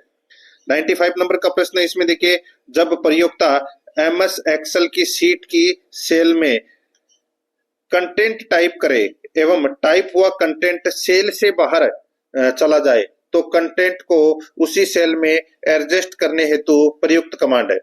जब प्रयोक्ता एमएस एक्सेल की सीट की सेल में कंटेंट टाइप करे एवं टाइप हुआ कंटेंट सेल से बाहर चला जाए तो कंटेंट को उसी सेल में एडजस्ट करने हेतु प्रयुक्त कमांड है। तो वो कमांड कौन सी है दोस्तों? इसका राइट आंसर हो जाएगा वो कमांड है दोस्तों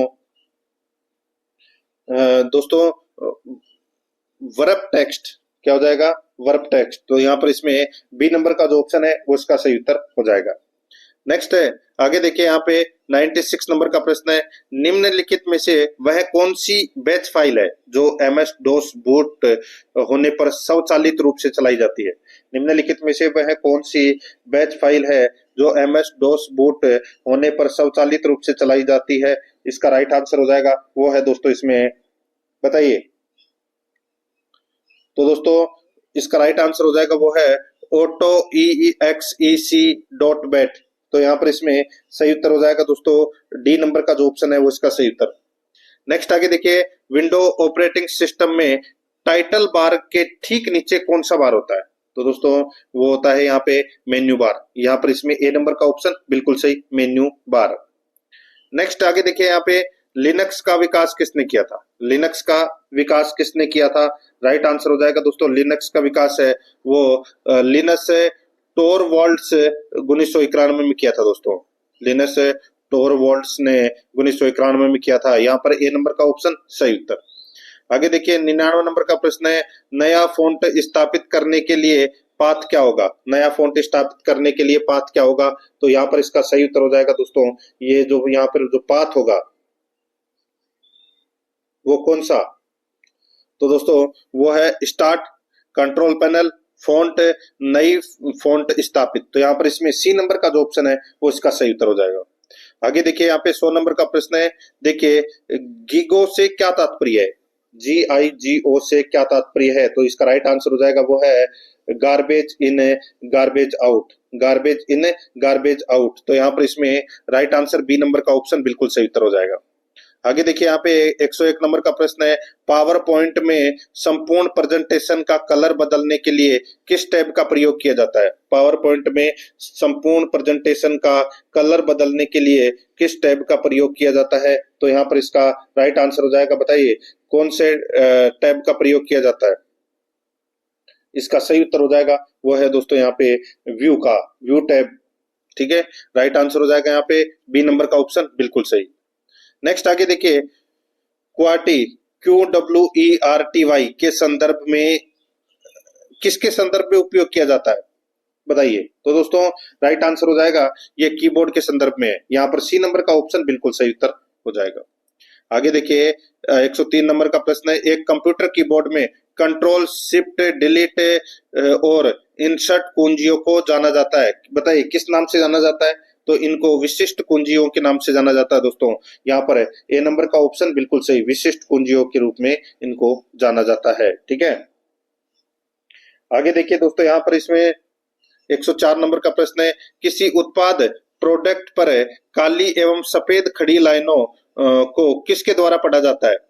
किसी उत्पाद पर काली एवं सफेद खड़ी लाइनों को किसके द्वारा पढ़ा जाता है? तो यहाँ पर इसका राइट आंसर हो जाएगा दोस्तों ये बीसीआर यानी कि बार कोड के द्वारा। तो यहाँ पर इसमें राइट आंसर हो जाएगा बी नंबर का जो ऑप्शन है वो इसका सही उत्तर बार कोड। ठीक है, bar code reader BCR. Next आगे देखिए, यहाँ पे 105 नंबर प्रश्न है, किसी छपे हुए चित्र या टेक्स्ट को डिजिटल रूप में तथा डिजिटल चित्र या टेक्स्ट को छुपे हुए रूप में लाने के लिए प्रयुक्त उपकरण क्रमशः है। किसी छपे हुए चित्र या टेक्स्ट को डिजिटल रूप में तथा डिजिटल चित्र या टेक्स्ट को छपे हुए रूप में लाने के लिए प्रयुक्त उपकरण क्रमशः है, तो वो उपकरण कौन सा है? इसका जो सही उत्तर हो जाएगा दोस्तों वो है इसमें कौन सा, बताइए? तो दोस्तों वो है इसमें स्कैनर व प्रिंटर, स्कैनर व प्रिंटर। यहाँ पर इसमें ए नंबर का ऑप्शन सही उत्तर। आगे देखिए, विश्व का प्रथम सफल कंप्यूटर कौन सा है? विश्व का प्रथम सफल कंप्यूटर कौन सा है? तो वो है दोस्तों क्रे वन, क्रे वन। तो यहाँ पर इसका राइट आंसर हो जाएगा ए नंबर का ऑप्शन बिल्कुल सही उत्तर हो जाएगा। और ये 1976 में सेमुरु, ठीक है, सेमुर, कब दोस्तों? 1976 में सेमुर क्रे के द्वारा दोस्तों ये बनाया गया था। तो यहाँ पर इसका राइट आंसर हो जाएगा ए नंबर ऑप्शन सही। 107 नंबर का प्रश्न है, निम्न में से कौन इंटरनेट कनेक्शन की 3 बेसिक श्रेणियों में नहीं आता है? बताइए कौन इंटरनेट कनेक्शन की 3 बेसिक श्रेणियों में नहीं आता है? राइट आंसर हो जाएगा दोस्तों वो है इसमें direct satellite, dial up, broadband. तो यहाँ पर इसका राइट आंसर हो जाएगा डायरेक्ट कनेक्शन। यहाँ पर डी नंबर का जो ऑप्शन है वो इसका बिल्कुल सही उत्तर हो जाएगा। आगे देखिए 108 नंबर का प्रश्न है, इंटरनेट कनेक्शन के लिए मूलभूत दोस्तों एलिमेंट है, इंटरनेट कनेक्शन के लिए मूलभूत एलिमेंट है वो क्या है? तो यहाँ पर इसका राइट आंसर हो जाएगा वो है इसमें मूलभूत एलिमेंट कौन सा है?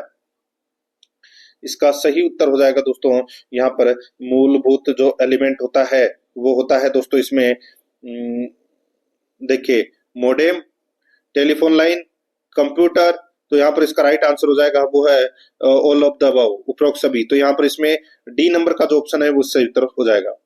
आगे देखिए एमएस वर्ड में कंट्रोल प्लस बराबर कुंजी का कार्य क्या है? बताइए कंट्रोल प्लस बराबर कुंजी का कार्य क्या है? तो वो है दोस्तों सबस्क्रिप्ट, सबस्क्रिप्ट। तो यहाँ पर इसमें राइट आंसर क्या हो जाएगा? बी नंबर का ऑप्शन बिल्कुल सही हो जाएगा। आगे देखिए दोस्तों, यहाँ पे ऑप्टिकल फाइबर किससे निर्मित होते हैं? ऑप्टिकल फाइबर किससे निर्मित होते हैं? तो दोस्तों ये फाइन ग्लास स्टैंडर्ड्स से निर्मित होते हैं दोस्तों ये ऑप्टिकल फाइबर। तो यहाँ पर इसमें ए नंबर का ऑप्शन बिल्कुल सही। अब दोस्तों अपन देखिए भाग ए के अंदर अपन ने 20 प्रश्न है वो कंप्यूटर से संबंधित पढ़ लिए। अब अपन 20 प्रश्न है वो दोस्तों रीजनिंग से संबंधित पढ़ रहे हैं। यहाँ पर आप देख सकते हैं दोस्तों 111 नंबर का प्रश्न है, नीचे दिए गए पैटर्न को ध्यानपूर्वक अध्ययन करें और उस संख्या का चयन करें जो इसमें प्रश्न चिन्ह के स्थान पर आ सकती है। यहाँ पर प्रश्नवाचक चिन्ह आपको कहाँ दिखाई दे रहा है? देखिए तीसरे नंबर के त्रिभुज में। अब दोस्तों आप यहाँ पर देख सकते हैं, सीधा सा मैं आपको बताऊं ये 7 कैसे आया? ये पहले नंबर के डायग्राम के अंदर देखिए ये 7 कैसे आया? तो यहाँ पे 3 और 5 कितने होते हैं? 8 और 13 कितने होते हैं दोस्तों? 8 और 13 21 होते हैं। और 21 में दोस्तों अपन को क्या करना है? 3 का भाग देना है। 3 संख्या है तो 3 का भाग देना है, तो यहाँ पे 7 आ जाएगा। ठीक है, उसी प्रकार दोस्तों यहाँ पे 2 और 3 कितने होते हैं? 5, 5 और 4 कितने होते हैं? 9। ठीक है, 9 में दोस्तों आप 3 का भाग दोगे तो कितना आ जाएगा? 3। तो यहाँ पर इसका राइट आंसर भी 3 हो जाएगा, ए नंबर ऑप्शन सही उत्तर। आगे देखिए संध्या और विनीता का मुख पूर्व दिशा की ओर है। संध्या और विनीता का जो मुख है वो पूर्व की दिशा की ओर है। संध्या 45 डिग्री वामावर्त और फिर 135 डिग्री दक्षिणावर्त में मुड़ती है। दोस्तों ये देखिए ये अपनी दिशा है, ठीक है। और संध्या का जो मुख है वो यहाँ पर है, संध्या और विनीता का मुख दोस्तों पूर्व दिशा की ओर है। तो यहाँ पर देखिए संध्या पहले तो 45 डिग्री वामावर्त, तो दोस्तों पहले तो 45 डिग्री है वो वामावर्त घूमती है, यानी कि यहाँ पर घूम जाती है। फिर 135 डिग्री दक्षिणावर्त दिशा में मुड़ती है, तो 135 डिग्री दक्षिणावर्त में घूमती है, तो दोस्तों यहाँ से 135 डिग्री क्या हो जाएगा, दक्षिण में 90 डिग्री हो जाएगा, ठीक है। तो यहाँ पे आ जाएगी। विनीता अपने चक्कर या घुमाव से संध्या के विपरीत दिशा में मुख कर रही होगी। तो दोस्तों यहाँ पर इसका राइट आंसर क्या हो जाएगा, सीधा सा हो जाएगा दोस्तों, ये 90 डिग्री, दोस्तों 90 डिग्री ACW। तो दोस्तों यहाँ पर इसका राइट आंसर हो जाएगा वो है इसमें, बताइए। तो दोस्तों बी नंबर का जो ऑप्शन है वो इसका बिल्कुल सही, यानी कि उत्तर की तरफ है, ठीक है। ये आपको इसमें याद रखना है। आगे देखिए दोस्तों, यहाँ पे 113 नंबर का प्रश्न है। देखिए नीचे दिए गए अक्षरों को एक शब्द के रूप में व्यवस्थित करने पर निम्न में से कौन सा शब्द बनेगा। तो यहाँ पर देखिए AADEFGRSU। तो दोस्तों बताइए कौन सा शब्द बनेगा। तो यहाँ पर इसका राइट आंसर हो जाएगा वो है सेफ गार्ड। सेफ गार्ड शब्द बनेगा दोस्तों यहाँ पे, बी नंबर का ऑप्शन बिल्कुल सही। आगे देखिए, एक ही पासे की 3 विभिन्न स्थितियां प्रदर्शित है, एस वाले पृष्ठभाग के विपरीत पृष्ठभाग पर कौन सी संख्या होगी। तो दोस्तों यहाँ पर सीधा सा है, सॉरी एस नहीं, 3 वाले, यानी कि 3 के विपरीत कौन सा अक्षर आएगा वो अपने को बताना है। तो दोस्तों यहाँ पर देखिए आपको कॉमन यहाँ पे क्या दिखाई दे रहा है। तो देखिए कॉमन आपको यहाँ पे 4 कॉमन दिखाई दे रहा है, ठीक है। तो सबसे पहले दोस्तों यहाँ पे 4 लिख लीजिए। अब इसको क्लॉकवाइज घुमाना है, तो इसको क्लॉकवाइज घुमाया तो क्या आएगा, 5 और 1, तो यहाँ पे 5 और 1। इसको क्लॉकवाइज घुमाया तो दोस्तों यहाँ पे 3 और 2 आएगा, तो यानी कि 1 के सामने 2, 5 के सामने 3। तो यहाँ पर इसका राइट आंसर क्या हो जाएगा दोस्तों, 3 के विपरीत क्या आएगा, 5। तो यहाँ पर इसमें डी नंबर का ऑप्शन बिल्कुल सही। अब आगे देखिए 115 नंबर का प्रश्न है। 4.5 माइनस 2 माइनस 0.25 4 माइनस 6 भाग फिर ब्रैकेट 2.7 माइनस 0.2, ठीक है। तो दोस्तों सीधा सा है, 4.5 को तो अपन ऐसे रखेंगे। सबसे पहले अपन क्या करेंगे दोस्तों, सबसे अंदर ही अंदर जो ब्रैकेट है उसको सोल्व करेंगे। तो यहाँ पर 2.7 में से दोस्तों 2.7 में से दोस्तों ये 0.7 निकाल दिया तो क्या बचा, 2 बचा, ठीक है। अब 6 में 2 का भाग दोगे तो दोस्तों कितना बचा, 3, ठीक है। तो यहाँ पे 4 माइनस 3, ये तो इतना बच गया, बाकी का दोस्तों ऐसे कैसे रहने दो। अब दोस्तों आगे देखिए, अब अपन 4 माइनस 3 कर दिया तो दोस्तों कितना आया, 1 आया, ठीक है। अब 2 में से 0.25 घटाना है तो दोस्तों कितना बचा, 1.75 बचा, ठीक है। और दोस्तों 1.75 और 4.5 कितने हो जाएंगे, तो दोस्तों ये हो जाएंगे 2.75। तो यहाँ पर इसमें राइट आंसर हो जाएगा दोस्तों ए नंबर ऑप्शन बिल्कुल सही। आगे देखिए 116 नंबर का प्रश्न है। इसमें देखिए कथन और निष्कर्ष दे रखा है, अपने सॉरी कथन दे रखे हैं, अपने को बताना है कि कौन सा कथन है वो सही है। कथन दे रखा है, कौन सा कथन है वो सही है वो दोस्तों अपने को यहाँ पर बताना है। यहाँ पर आप देख सकते हैं दोस्तों, इसमें विश्वविद्यालय प्रशासन ने सभी कॉलेजों को निर्देश दिया है कि वे अपने अधिकार क्षेत्र में कॉलेज परिसरों में फोन के इस्तेमाल पर रोक लगाएं। विश्वविद्यालय प्रशासन ने सभी कॉलेजों को निर्देश दिया है कि वे अपने अधिकार क्षेत्र में कॉलेज परिसरों में फोन के इस्तेमाल पर रोक लगाएं, ठीक है। तो सही है। दूसरा देखिए यहाँ पे, अधिकांश कॉलेज के प्राध्यापकों ने विश्वविद्यालय प्रशासन को एक प्रतिवेदन देकर यह शिकायत की कि क्लासरूम में मोबाइल फोन की रिंगटोन से उनका यानी कि क्लासरूम में मोबाइल फोन की रिंगटोन से उनका कार्य बाधित होता है। तो दोस्तों यहाँ पर देखिए, इसमें ये जो कथन सेकंड है ये दोस्तों कारण है और कथन एक है वो प्रभाव है, यानी कि सेकंड के ऊपर ही निर्णय फर्स्ट है। तो यहाँ पर इसमें राइट आंसर क्या हो जाएगा? यहाँ पर देखिए, यदि कारण सेकंड है, यदि कथन सेकंड कारण है एवं कथन एक प्रभाव है, तो यहाँ पर बी नंबर का ऑप्शन राइट आंसर हो जाएगा। आगे देखिए 117 नंबर के प्रश्न में भी यही है। यहाँ पर इसमें देखिए, नीचे दिए गए कथनों में से दोस्तों अपने को बताना है कि कौन सा कथन है वो सही है। यहाँ पर देखिए कथन ये देखिए, बीजारोपण से पूर्व उसे कवकनाशी बनाना आवश्यक है। बीजारोपण से पूर्व उसे कवकनाशी बनाना आवश्यक है। तो दोस्तों इसमें देखिए ये बिल्कुल सही है। पहला कथन है वो दोस्तों इसमें क्या है?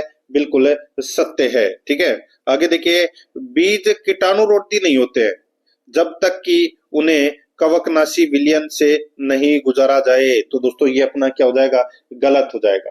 ठीक है दोस्तों, देखिए बीजों को बोने से पहले कवकनाशी या कवकरोधी, सॉरी कवकनाशी नहीं कवकरोधी, बीजों को बोने से पहले कवकरोधी बनाया जाता है ताकि बीज रोपण के वक्त उत्पन्न होने वाले रोगों से इसे बचाया जा सके। तो यहाँ पर इसमें केवल और केवल ए सही है, आर इसमें क्या है? गलत है।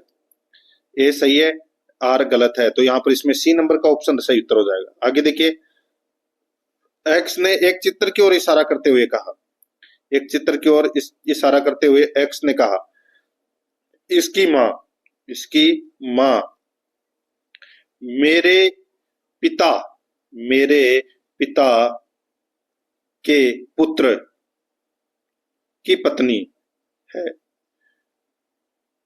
यानी कि दोस्तों सीधा सा हो जाएगा। यहाँ पे देखिए, मेरे कोई भाई बहन नहीं है, न बहन मेरे कोई भाई है, न मेरे कोई भाई है और न बहन। ठीक है, एक्स किसके चित्र की ओर इशारा कर रहा है? तो सीधा सा हो जाएगा दोस्तों, बताइए। तो यहाँ पर है ये दोस्तों, एक्स है वो अपने पुत्र की तरफ है वो इशारा कर रहा है। ये पति पत्नी हो गए दोस्तों, ये इसका पुत्र हो गया। तो यहाँ पर इसमें डी नंबर का ऑप्शन बिल्कुल सही। आगे देखिए, ये सिटिंग अरेंजमेंट से संबंधित क्वेश्चन है, ये आप बैठा सकते हो। ठीक है, मैं यहाँ पे आपको डायरेक्ट उत्तर बता देता हूँ। यहाँ पे क्या पूछा गया है कि B2 के सापेक्ष B5 की स्थिति क्या है? तो दोस्तों यहाँ पर B5 की स्थिति है वो बाईं ओर दूसरा, ए नंबर का ऑप्शन सही उत्तर। आगे देखिए, किसी विशिष्ट भाषा में SIT को RSHIST लिखा जाता है। तो गो को दोस्तों यहाँ पे FGNO लिखा जाता है। पेन को दोस्तों OPDAMN लिखा जाता है। तो कप को कैसे लिखा जाएगा? ठीक है दोस्तों, यहाँ पर देखिए एस है। ठीक है, तो एस से एक पहले वाला अक्षर लिखा गया है। ठीक है, तो एस से ठीक पहले यानी कि आर लिख दिया यहाँ पे, आई से ठीक पहले का अक्षर एच लिख दिया और टी से ठीक पहले का अक्षर एस लिख दिया। तो यहाँ पे दोस्तों सी, यू और पी। सी से पहले का अक्षर क्या है? बी, और यू से पहले का अक्षर क्या है? तो दोस्तों टी। ठीक है, और पी से ठीक पहले का अक्षर ओ। तो यहाँ पे BCTUOP कौन से ऑप्शन में? तो दोस्तों यहाँ पर देखिए ए नंबर का जो ऑप्शन है वो इसका सही उत्तर हो जाएगा। आगे देखिए 121 नंबर का प्रश्न है। देखिए 9 बजे के बाद रात्रि 9 बजे और 10 बजे के बीच एक दीवार घड़ी की घंटा और मिनट की सुइयां एक दूसरे की विपरीत दिशा में किस समय पर होगी? तो विपरीत दिशा में कौन से समय पर होगी? तो इसका राइट आंसर हो जाएगा वो है दोस्तों, बताइए। तो ये दोस्तों 9:16 सही 4/11 पर। तो यहाँ पर इसमें ए नंबर का ऑप्शन बिल्कुल सही। आगे देखिए, निम्न 4 अक्षर समूहों में से कौन सा एक इस समूह का हिस्सा नहीं है? कौन सा एक इस समूह का हिस्सा नहीं है? तो दोस्तों देखिए यहाँ पे आपको मैं बता देता हूँ, HKMP। इसमें दोस्तों अंतर आ रहा है, देखिए +3, +2 और +3। ठीक है, तो ये बाकी के अंदर दोस्तों ये नहीं हो रहा है। तो यहाँ पर इसमें राइट आंसर दोस्तों बी नंबर का ऑप्शन हो जाएगा इसमें। ठीक है, आगे देखिए दोस्तों, यहाँ पर इसमें यानी कि दोस्तों ए और सी और डी में वर्णों के बीच समांतर या समान अंतर है। ठीक है, किंतु बी में असमान अंतर है। आगे देखिए 123 नंबर का प्रश्न है, उस वेन आरेख का चयन कीजिए जो निम्नांकित वर्गों के मध्य संबंध का सर्वश्रेष्ठ निरूपण करता है। यहाँ पर देखिए शुक्र ग्रह, चंद्रमा, शुक्र ग्रह, चंद्रमा, ठीक है। ये शुक्र और ग्रह और चंद्रमा 3 दे रखे हैं, ठीक है।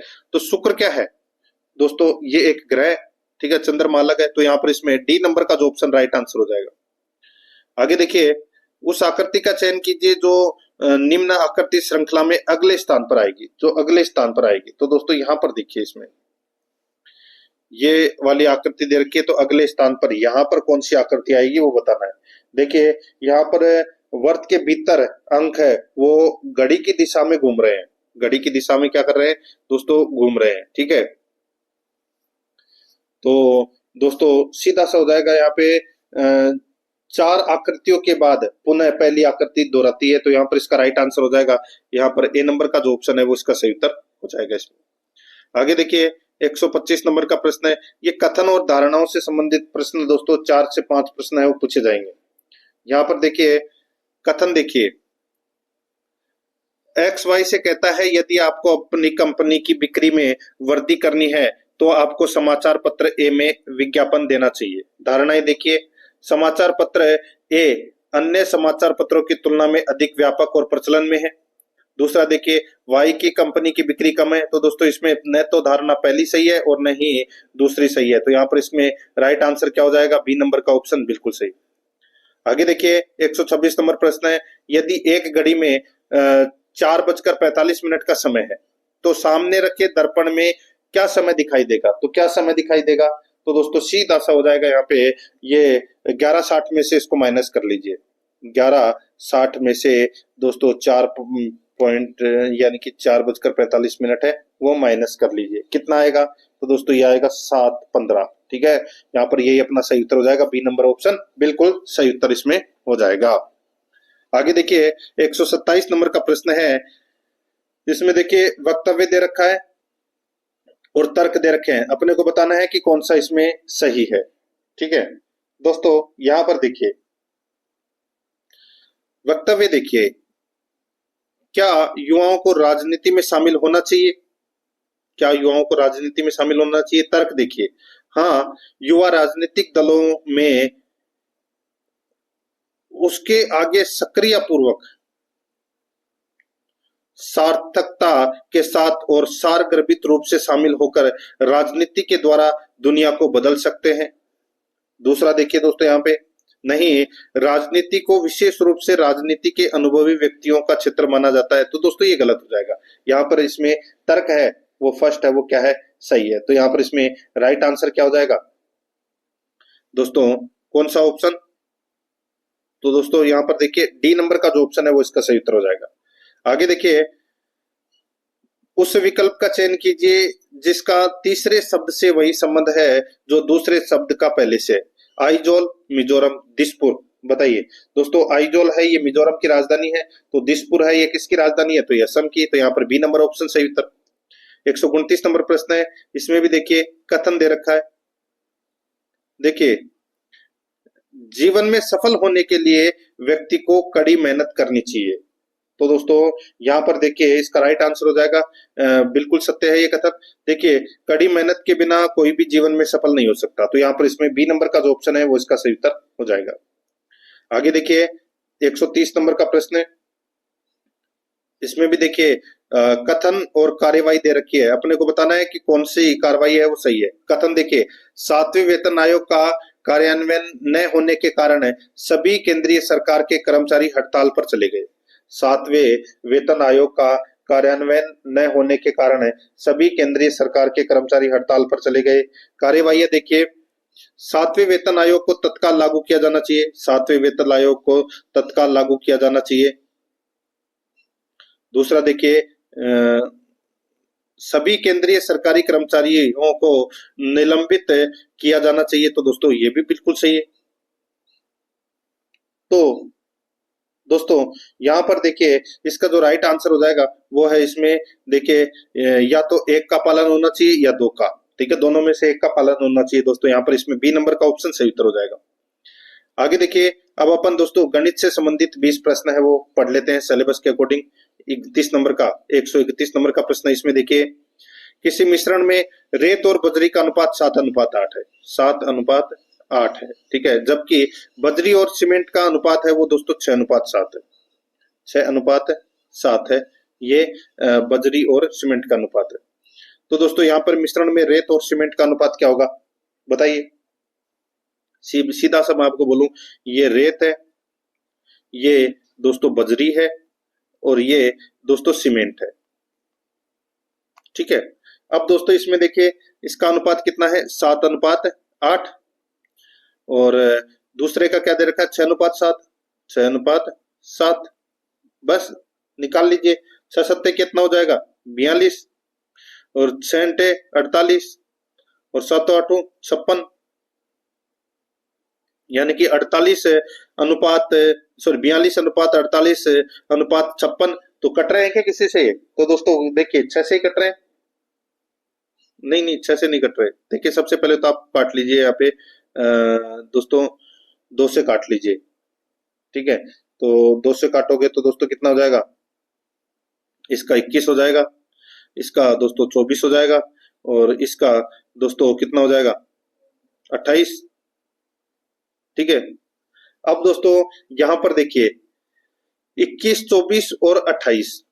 अब ये 3 से कट रहे हैं, तो दोस्तों ये 3 से कट गया तो यहाँ पे 7 आ गया, कितना, 7। ये आ गया 8। फिर 28 नहीं कट रहा। ठीक है, तो यहाँ पे अपने को क्या पूछा है, रेत और सीमेंट का अनुपात क्या है, रेत और सीमेंट का अनुपात। तो दोस्तों यहाँ पर देखिए 21 और 28 है, 21 और 28 है। तो दोस्तों ये 7 से कट रहा है ना, तो ये 3 बार कट गया, और ये 4 बार कट गया, यानी कि दोस्तों 3:4 इसका राइट आंसर हो जाएगा। कौन से ऑप्शन में, डी नंबर के ऑप्शन में सही उत्तर हो जाएगा। अभी आगे देखिए, एक टैंक है 2 नलों ए तथा बी द्वारा क्रमशः 12 घंटे तथा 16 घंटे में भरा जाता है। ठीक है, भरा जा सकता है। पूर्ण टैंक को 8 घंटे के भीतर यानी कि 8 घंटे में तीसरे नल से खाली किया जा सकता है। यदि नलों यानी कि सभी नलों को एक ही समय में चालू किया जाता है तो खाली टैंक को भरने में कितना समय लगेगा। सीधा हो जाएगा दोस्तों, टैंक भरने में जो समय लगता है वो लगता है दोस्तों यहाँ पर 1/12 प्लस 1/16 प्लस सॉरी माइनस, ठीक है, खाली करने में 8 घंटे लग रहे हैं ना, तो यहाँ पे -1/8। बस इसका एलसीएम निकाल लीजिए, एलसीएम कितना जाएगा, 48। तो 48 बटे दोस्तों 12 का भाग दिया, इसमें कितनी बार गया, 4 बार। 16 का भाग कितनी बार गया, 3 बार। और 8 का कितनी बार गया, तो ये गया 6 बार। ठीक है, तो 4 और 3 7, 7 में से 6 गए तो कितना बचा, 1। तो 1/48, तो यहाँ पे 48 घंटे यानी कि तीसरे नल मिलकर, यानी कि तीनों नल मिलकर दोस्तों 48 घंटे में टैंक है वो भर देंगे। तो यहाँ पर इसमें बी नंबर ऑप्शन सही उत्तर हो जाएगा, 48 घंटे। आगे देखिए, यदि रूट 0.0361 x बराबर 1.9 है, तब x का मान क्या होगा, तब x का मान है वो क्या होगा। सीधा सा हो जाएगा दोस्तों, यहाँ पे इसको अपन ऐसे लिख सकते हैं, 361 बटे 10,000। ठीक है, 361 बटे 10,000 रूट के अंदर x बराबर दोस्तों 1.9 है वो लिख सकते हैं। तो यहाँ पर रूट हटाएंगे तो दोस्तों कितना हो जाएगा, ये 19 का रूट हो जाएगा और ये 100 का रूट हो जाएगा। यहाँ पे 19 बटे 100 x बराबर दोस्तों 1.9। तो दोस्तों क्या हो जाएगा, 1.9 इंटू 100 बटे 19। तो दोस्तों कितना हो जाएगा, 190 में 19 का भाग दोगे तो कितना आ जाएगा, 10। तो यहाँ पे x बराबर कितना आ जाएगा, 10। तो यहाँ पर सी नंबर ऑप्शन बिल्कुल सही। आगे देखिए 134 नंबर का प्रश्न है, एक व्यक्ति 8 किलोमीटर की दूरी को 56 मिनट में तय करता है। यदि वह आधी दूरी को कुल समय के 2/3 भाग में तय कर लेता है तो शेष दूरी को शेष समय में तय करने के लिए उसकी चाल में कितनी होनी चाहिए, उसकी चाल कितनी होनी चाहिए। दोस्तों यहाँ पर देखिए कुल समय दे रखा 56 मिनट, ठीक है, और कुल दूरी दे रखी है दोस्तों 8 किलोमीटर की। तो ये आप निकाल सकते हैं। इसका राइट आंसर मैं आपको बता देता हूं दोस्तों, चाल है वो 12 सही 6/7 किलोमीटर प्रति घंटा होगी। तो यहाँ पर इसमें राइट आंसर क्या हो जाएगा, वो है इसमें डी नंबर का ऑप्शन सही उत्तर। आगे देखिए 135 नंबर का प्रश्न है, इसमें देखिए P 20 सेकंड में 300 मीटर की दूरी तय कर सकता है और क्यों 30 सेकंड में समान दूरी तय कर सकता है। यदि दोनों एक ही समय पर दौड़ना शुरू करते हैं तो 4 सेकंड के बाद P क्यू से कितना आगे होगा। तो P कितना आगे होगा, देखिए P यहाँ पर जो पी की चाल है वो दोस्तों कितना हो जाएगा भाई, 300 मीटर की दूरी वो 20 सेकंड में तय करता है, तो 300 बटा 20 कितना हो जाएगा दोस्तों, 15 मीटर प्रति सेकंड। ठीक है, और क्यों है वो दौड़ता है दोस्तों 300 मीटर की दूरी दोस्तों 30 मिनट में तय करता, सॉरी 30 सेकंड में तय करता है, तो भाग दे लीजिए तो कितना हो जाएगा 10, तो यहाँ पे 10 मीटर प्रति सेकंड हो जाएगा। ठीक है, अब दोस्तों 4 सेकंड में पी व क्योंकि दूरियों का अंतर है वो ज्ञात करना है, तो यहाँ पर क्या हो जाएगा 15 इंटू 4 माइनस 10 इंटू 4। ठीक है, तो दोस्तों 15 चौके 60 और 10 चौके 40, तो 60 माइनस 40 कर दीजिए, कितना आ जाएगा 20 मीटर। तो यहाँ पर इसका राइट आंसर हो जाएगा डी नंबर का ऑप्शन सही उत्तर। आगे देखिए, मोहन कमले से दोगुना कुशल है। मोहन कमले से दोगुना कुशल है और वे एक साथ मिलकर एक कार्य को 22 दिन में पूरा करते हैं। मोहन अकेले इस कार्य को कितने दिन में पूरा कर सकता है? दोस्तों सीधा सा हो जाएगा, दुगना है तो यहाँ पर मोहन अकेला इस काम को 33 दिन में करेगा। यहाँ पर बी नंबर ऑप्शन बिल्कुल सही। आगे देखिए, नरेंद्र एक कार्य को 10 दिन में पूरा कर लेता है, अमित उसी कार्य को 12 दिन में पूरा कर लेता है। दोनों एक साथ मिलकर कार्य उसी कार्य को पूरा करने में कितना समय लेंगे? सीधा सा हो जाएगा, एलसीएम निकाल लीजिए दोनों का, कितना हो जाएगा 120। 120 में 10 का भाग दोगे तो कितना आ जाएगा 12, और 12 का भाग इसमें दोगे तो कितना आ जाएगा 10, तो कितना हो गया, ये हो गया दोस्तों 22 बटे 120। ठीक है, 22 बटे 120, तो काट लीजिए, 2 से कट रहा है ये, तो इसको 11 बटे 60 है वो लिख सकते हैं। ठीक है, तो 11 बटे 60 को अपन कैसे लिखेंगे भिन्न में, तो दोस्तों 5 सही 5 बटे 11, 5 सही 5 बटे 11, तो यहाँ पर ए नंबर का ऑप्शन बिल्कुल सही उत्तर हो जाएगा। आगे देखिए, किसी धनराशि पर 8% वार्षिक ब्याज की दर पर 5 वर्ष में प्राप्त होने वाला साधारण ब्याज 3040 है, वह धनराशि ज्ञात कीजिए। सीधा सा है, यहाँ पर ऐसा इंटू 100 बटे आर इंटू टी, यानी कि दोस्तों ब्याज है वो कितना है 3040, तो 3040 इंटू 100 समय और दर कितनी है, तो 8 इंटू 5, बस काट लीजिए इसको, ये कटा दोस्तों 20 बार। ठीक है, ये 4 से दोस्तों 2 बार कटा, तो ये 5 बार कटा। ठीक है, ये 2 से दोस्तों 1520 बार कटा। ठीक है, तो 1520 इंटू 5 कर लीजिए, कितना आ जाएगा 7600, इसका right answer A number option बिल्कुल सही। आगे देखिए, किसी संख्या का 84% 105 है, संख्या कितनी है? सीधा सा हो जाएगा दोस्तों, यहाँ पे देखिए 105 इंटू 100 बटे 84 कर लीजिए, कितना जाएगा दोस्तों, राइट आंसर 125 हो जाएगा। तो यहाँ पर इसमें सी नंबर का ऑप्शन सही उत्तर। आगे देखिए, एक व्यक्ति अपने धन की 20% राशि से वंचित हो जाता है, शेष राशि में 25% खर्च करने के पश्चात उसके पास 480 रुपए बचते हैं, उसके पास मूल राशि कितनी थी? दोस्तों उसके पास मूल राशि है वो कितनी थी, तो यहाँ पर देखिए सीधा से मैं आपको बताऊं, 100 बटे 80 इंटू 100 बटे 75 इंटू 480, बस इसको काट लेना है। इसको आप काटोगे तो दोस्तों देखिए, ये 25 से कट रहा है दोस्तों, 4 बार कट गया, ये 3 बार कट गया, ये 20 से दोस्तों 5 बार कट गया, और ये 4 बार कट गया। ठीक है, तो यहाँ पर आप देख सकते हैं दोस्तों, यहाँ पे अब 5 चौका 20 और 4 ती 12 इंटू 480, तो यहाँ पे 800 आ जाएगा। ठीक है, इसको आप काटोगे तो 800 आ जाएगा, यहाँ पे सी नंबर ऑप्शन सही उत्तर। आगे देखिए, एक वस्तु का क्रय मूल्य 220 रुपए तथा लाभ 20% है, तो वस्तु का विक्रय मूल्य क्या होगा? तो उसका वस्तु का विक्रय मूल्य क्या होगा? विक्रय मूल्य हो जाएगा दोस्तों यहाँ पे 220 इंटू 120 बटे 100, बस काट लीजिए, इस जीरो से ये जीरो कट गया, इस जीरो से ये जीरो कट गया, 22 इंटू 12 कर लीजिए, कितना हो जाएगा 264, तो यहाँ पर इसका राइट आंसर हो जाएगा सी नंबर ऑप्शन सही। आगे देखिए, एक व्यक्ति 128 प्रति बैग की दर से बैग खरीदता है, यदि वह 20% लाभ पर बैग बेचता है तो 15 बैगों का विक्रय मूल्य क्या होगा? तो 15 बैगों का विक्रय मूल्य क्या होगा दोस्तों? देखिए, बैग का क्रय मूल्य है वो 128 रुपए है, और लाभ है वो दोस्तों 20% है, 15 बैग, तो दोस्तों सीधा सा हो जाएगा यहाँ पे 15 इंटू 128 इंटू 120 बटे 100, बस काट लीजिए इसको, ये जीरो से ये जीरो कट गया। ठीक है, 5 से ये दोस्तों 2 बार कट गया, ये 3 बार कट गया, ये 2 से ये दोस्तों 6 बार कट गया। तो यहाँ पे 3 इंटू 128 इंटू 6 कर लीजिए, राइट आंसर हो जाएगा दोस्तों 15 बैगों का विक्रय मूल्य हो जाएगा 2304 रुपए। यहाँ पर सी नंबर का ऑप्शन बिल्कुल सही। आगे देखिए, यदि 5 क्रमागत विषम संख्याओं का औसत 17 है तो उनमें सबसे बड़ी संख्या क्या होगी? तो दोस्तों सीधा सा हो जाएगा, 17 को 5 से मल्टीप्लाई कर लीजिए, कितना हो जाएगा 85। ठीक है, कितना हो जाएगा 85। अब दोस्तों यहाँ पर आप देखिए, माना कि 5 विषम संख्याएं हैं, वो दोस्तों देखिए अपन ने 85 तो मान ली। अब दोस्तों यहां पर आप देखिए क्या पूछा है इसमें कि उनमें से सबसे बड़ी संख्या है वो क्या होगी, उनमें से सबसे बड़ी संख्या है वो क्या होगी।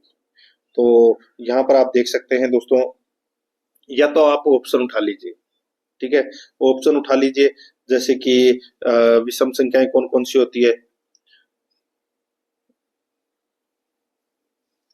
तो दोस्तों इसमें देखिए, सबसे बड़ी संख्या अगर मैं यहाँ पे 21 लेता हूं, ठीक है, तो 21 से दोस्तों विषम संख्या का आप कर लीजिए 19, 17, ठीक है, ऐसे। तो दोस्तों यहाँ पर देखिए, इसमें मैं आपको एक वैसे भी बता देता हूँ नॉर्मल तरीके से, x plus 1 sorry x plus 2, ठीक है, x plus 2 plus x plus 4 plus x plus 6 plus x plus 8 बटे दोस्तों 5 बराबर क्या हो जाएगा 17।